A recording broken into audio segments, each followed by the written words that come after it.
Hi, we are here. Get used to it. It's chapter 16 of Ozma of Oz. I've got all three munchkins beside me. I'm not going to show them to you. Not tonight. I'm recording a little bit early because I will not be home when it's time to record, so I'll have to post the video and stuff. But we're ready for chapter 16. This one's called Purple, Green, and Gold. If you recall, Billina kind of overheard the Gnome King's plans and his secrets, and now she's going in to try and free her friends that have been made into ornaments. The yellow hen, stepping high and with an air of vast importance, walked slowly over the rich velvet carpets of the splendid palace, examining everything she met with her sharp little eyes. Billina had a right to feel important, for she alone shared the Gnome King's secret and knew how to tell the objects that were transformations from those that had never been alive. She was very sure that her guesses would be correct, but before she began to make them, she was curious to behold all the magnificence of this underground palace, which was, perhaps, one of the most splendid and beautiful places in any fairyland. As she went through the rooms, she counted the purple ornaments, and although some were small and hidden in queer places, Billina spied them all, and found the entire 10 scattered about the various rooms. The green ornaments she did not bother to count, for she thought she could find them all when the time came. Finally, having made a survey of the entire palace and enjoyed its splendor, the yellow hen returned to one of the rooms where she'd noticed a large purple footstool. She placed a claw upon this and said, "Have!" And at once the footstool vanished, and a lovely lady, tall and slender and most beautifully robed, stood before her.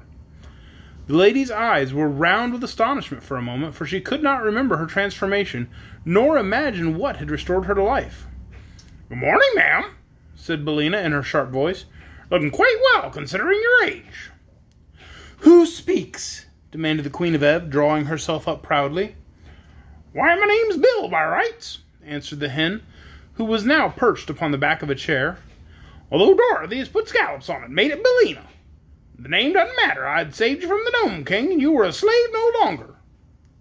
"Then I thank you for the gracious favor," said the Queen with a graceful curtsy. "But my children, tell me, I beg of you, where are my children?" She clasped her hands in anxious entreaty. "Don't worry," advised Billina, pecking at a tiny bug that was crawling over the chair back.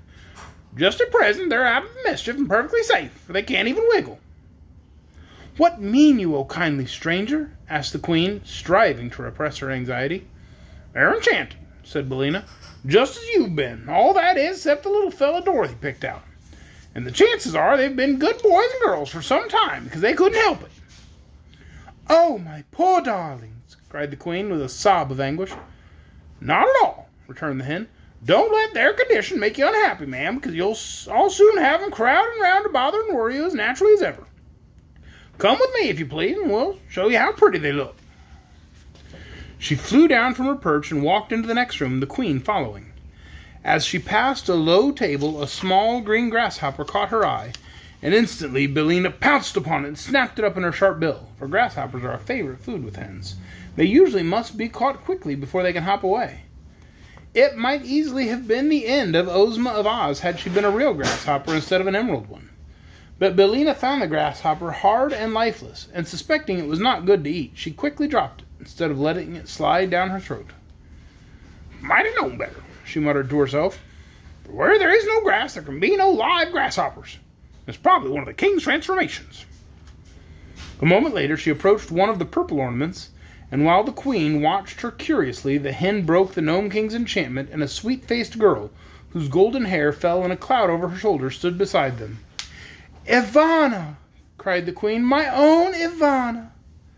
And she clasped the girl tight to her bosom and covered her face with kisses. "That's all right," said Billina contentedly. "Am I a good guesser, Mr. Gnome King? Well, I guess."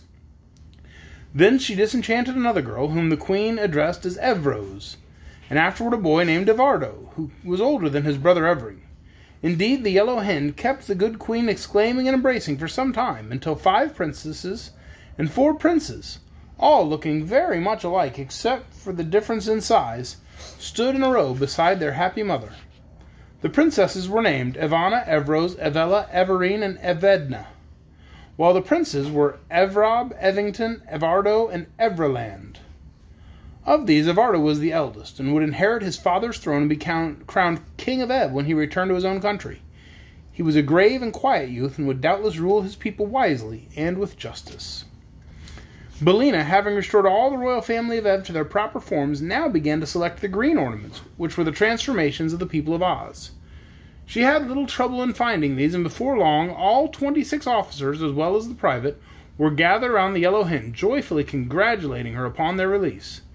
The 37 people who were now alive in the room of the palace knew very well that they owed their freedom to the cleverness of the yellow hen, and they were earnest in thanking her for saving them from the magic of the Gnome King.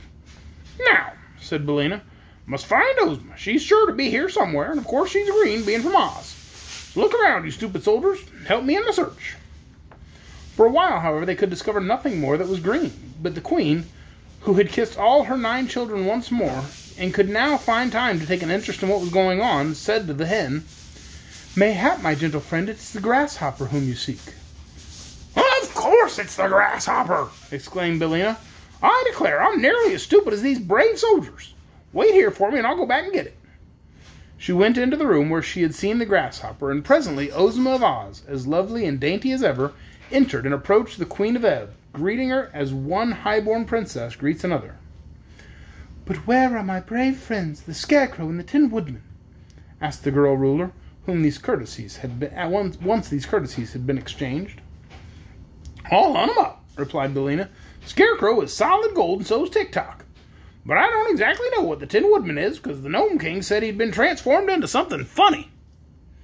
Ozma eagerly assisted the hen in her quest, and soon the Scarecrow and the Machine Man, being ornaments of shining gold, were discovered and restored to their accustomed forms. But search as they might, in no place could they find a funny ornament that might be the transformation of the Tin Woodman. "Only one thing can be done," said Ozma at last, "and that is to return to the Gnome King and oblige him to tell us what has become of our friend." "Perhaps he won't," suggested Billina. "He must," returned Ozma firmly. "The king has not treated us honestly, for under the mask of fairness and good nature he has entrapped us all. And we would have been forever enchanted had not our wise and clever friend the Yellow Hen found a way to save us." "The king is a villain," declared the Scarecrow. "His laugh is worse than another man's frown," said the private with a shudder. Oh, I thought I was going to say said the princess. It said the private, so I used the wrong voice. "His laugh's worse than another man's frown," said the private with a shudder. "I thought he was honest, but I was mistaken," remarked Tick-Tock. "My thoughts are usually correct, but it is Smith and Tinker's fault if sometimes things go wrong or do not work properly." "Smith and Tinker made a very good job of you," said Ozma kindly. "I do not think they should be blamed if you are not quite perfect." "Thank you," replied Tick-Tock. "Then," said Billina in her brisk little voice, "let us all go back to the Gnome King, see what he has to say for himself." So they started for the entrance, Ozma going first, with the queen and her train of little princes and princesses following. Then came Tick-Tock and the Scarecrow with Billina perched upon his straw-stuffed shoulder. The 27 officers and the private brought up the rear. As they reached the hall, the doors flew open before them, but then they all stopped and stared into the domed cavern with faces of astonishment and dismay, for the room was filled with the mail-clad soldiers of the Gnome King, rank after rank standing in orderly array. The electric lights upon their brows gleamed brightly, their battle-axes were poised as if to strike down their foes, yet they remained motionless as statues awaiting the word of command. And in the center of this terrible army sat the little king upon his throne of rock, but he neither smiled nor laughed. Instead, his face was distorted with rage, and most dreadful to behold. And that is the end of Chapter 16, Purple, Green, and Gold, starring Billina, who rescues almost everybody except the Tin Woodman. They can't find the Tin Woodman. That's worrisome. That was Chapter 16. Tomorrow night, I'm going to have to record early again, and it'll be Chapter 17. And Chapter 17 gives me a little bit of hope, because it's kind of scary, the ending of that chapter, when they show back up to the palace, or the throne room, and it's just the whole army's there, and they're like, "Oh!" But Chapter 17 is called The Scarecrow Wins the Fight. So that's encouraging. The Scarecrow's going to win a fight. Hooray! Hopefully the big one. Hopefully a big fight. Hopefully the important fight. But we'll find out tomorrow night. We'll read Chapter 17, The Scarecrow Wins the Fight, 8 o'clock, Facebook. Good night! Good night.